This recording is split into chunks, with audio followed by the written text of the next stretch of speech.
America is home to over 100 nuclear power plants. When they were built, the government promised to find a permanent home for highly radioactive nuclear waste, rather than store it in a temporary place like Zion, only a few hundred yards from Lake Michigan, the water supply for millions. The government originally promised to take ownership of the waste and to find a permanent home, ideally in a remote, dry place far away from homes and above the water table, inside a desert mountain. 20 years ago, Congress selected Yucca Mountain as the permanent site to store our country's nuclear waste. Unfortunately, that decision has been the subject of expensive and continuous debate, costing taxpayers billions when we could least afford it. Today, nearly half of Illinois' electricity is generated by nuclear power. We have more nuclear power plants than any other state, with 11 operating reactors. While our economy benefits from this power, there are thousands of tons of highly radioactive nuclear waste stored around our state.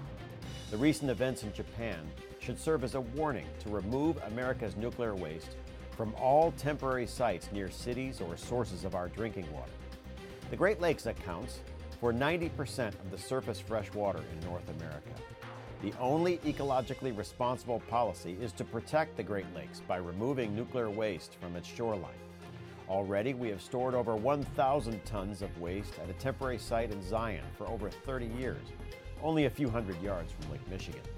A permanent protection site at Yucca Mountain will reduce the risk of a leak, accident, or a terrorist attack on one of the dozens of temporary sites currently across America. Remember, more than 65,000 tons of radioactive spent fuel are stored near many major cities or critical ecosystems, like Long Island Sound, the Great Lakes, and the Mississippi River. Congress has already delayed the Yucca project over 20 years, costing taxpayers billions. Any proposal to stop Yucca Mountain proposes a clear and present danger to our nation's largest source of fresh water and a significant risk to our national security. Congress should solve the problem with a Yucca Mountain site. It's the best way to safeguard our children's ecological future.